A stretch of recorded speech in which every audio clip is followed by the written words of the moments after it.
জোরালো ভূমিকম্পে কেঁপে উঠল মায়ানমার। জানা গেছে রিক্টার স্কেলে তার মাত্রা ছিল 3.3। হতাহতের সম্ভাবনা কম, তবে ভূমিকম্পে দেখা গেছে আজ সকালে হঠাৎই প্রত্যেকের মধ্যে একটা আতঙ্ক ছড়িয়ে পড়ে। তবে সে বিষয়ে আরো বিস্তারিত জানবো, টেলিফোন লাইনে যুক্ত হয়ে গেছে প্রতিনিধি সৌম্য মুখোপাধ্যায়। সৌম্য, এই তো ভূমিকম্পের মাত্রা 3.3, অর্থাৎ একেবারে অধিক তাও নয়, কিন্তু আফটার শকের কি কোনো ধরনের খবর রয়েছে? ভূমিকম্প গতকাল থেকে এই নিয়ে দুবার হলো। যেটা জানা যাচ্ছে যে গতকালকে রাত্রি 10টা 35 মিনিটে মায়ানমার খাউমু থেকে 125 কিলোমিটার দূরে 5 রিক্টার স্কেল মাত্রার একটি ভূমিকম্প হয়।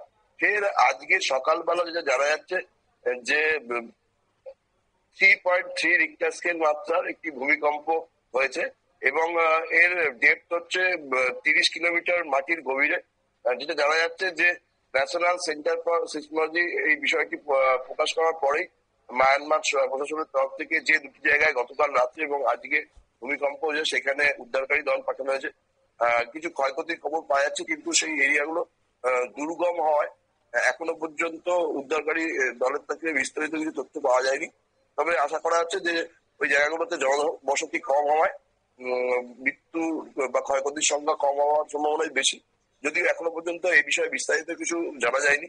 মায়ানমার প্রশাসনের তরফ থেকে পুরো বিষয়টার উপর নজরদারি চালানো হচ্ছে এবং যদি কোনো ক্ষয়ক্ষতি হয় সেটাকে কিভাবে ঠিক করা যায় সেটার জন্য চেষ্টা করা হচ্ছে। অঙ্কিতা, ধন্যবাদ। অর্থাৎ ভূমিকম্পে তেমন কোনো ক্ষয়ক্ষতি হয়নি, তবে এই যে গতকাল থেকে এখনো পর্যন্ত দুবার ভূমিকম্প হয়েছে, তাতে কিন্তু অবশ্যই আতঙ্ক ছড়িয়েছে। তবে আফটার শকেরও তেমন কোনো খবর এখনো পর্যন্ত পাওয়া যায়নি। তবে হ্যাঁ, মায়ানমারের এই ভূমিকম্পে কিন্তু সেখানকার মানুষজন আতঙ্কে রয়েছে যে আবারও কি ভূমিকম্প হবে, কারণ ইতিমধ্যে মায়ানমার কিন্তু ভূমিকম্প প্রবল এলাকায় রয়েছে। তাই সেক্ষেত্রে তাদের আতঙ্ক অবশ্যই থাকছে। নিয়ে নিচ্ছি ছোট্ট একটি বিজ্ঞাপন বিরতির সঙ্গে থাকুন।